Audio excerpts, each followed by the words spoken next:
নোয়াটা দিতে বলছে না? এই নোয়াটা নতুন বউয়ের হাতে পরিয়ে দে। পড়া।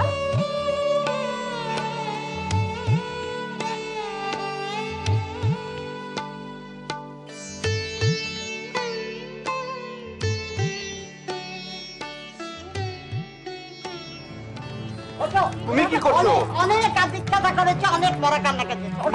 ওটা মামা ছেড়ে দাও মা। চুপ থাকতে। আমি মার কাছে যাব। আচ্ছা তোমার মা মরেনি, তোমার ত্যাগ করেছে, বুঝলে? চলো চলো। আরে কি করছো তুমি এগুলো? চুপ থাক। এসো মা। মা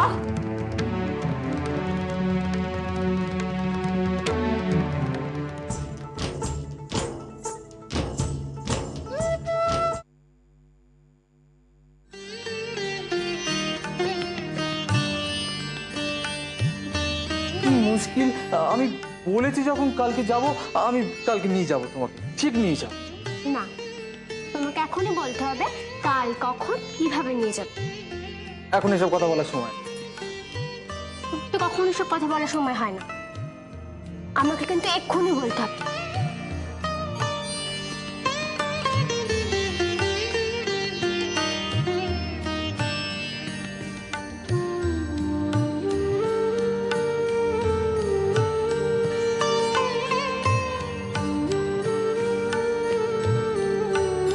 বাড়ির লোক জানিয়ে যাবো নাকি যে আমি কোথায় যাচ্ছি? তারপর তারপর কি আবার ও বাড়ির বাইরে ঘোড়ার গাড়ি দাঁড়িয়ে থাকবে, আমরা দুজনে সেখানে উঠে পড়বো, নি সোজা তোমার বাপের বাড়ি। তুমি রাস্তা চিনতে পারবে তো? হ্যাঁ, মুক্তারাম বাবু স্ট্রিট। ও মেজো,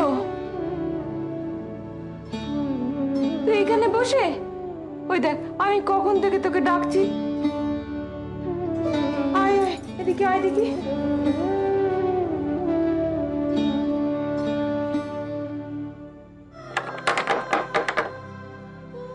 রাজু, আই হাতের ছেড়ে রাজু। রাজু, কি গো তোমরা? মা এত করে ডাকছে, তোমরা কেউ শুনতে পাচ্ছ না?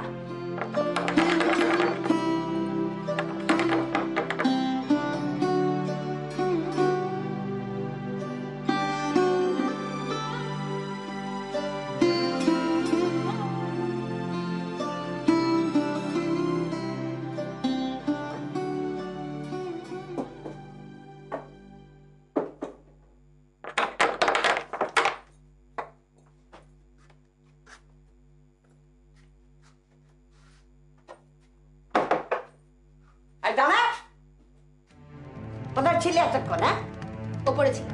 হ্যাঁ পড়েছিলাম। আর বাড়ির সবাই, তারা কি সব মরেছে? কোথায়?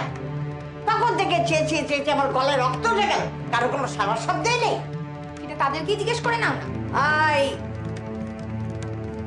তেজ দেখো মেয়ে, তোমার ঢেকে আবার তেজ দেখাচ্ছে। দাঁড়া দেখাচ্ছে। কি ব্যাপার? এরকম পাথর পিত্তিমের মধ্যে বসে আছো কেন? তখন থেকে দরজা দেখাচ্ছি, শুনতে পাচ্ছ না?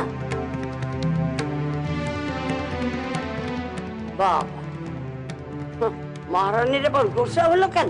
যে থম মেরে বসে আছো, রঙ্গ দেখাচ্ছ? রঙ্গ, এরকম রঙ্গ আমি অনেক দেখেছি। আমাকে রঙ্গ দেখাতে এসো না, বুঝলে? রঙ্গ দেখাচ্ছি।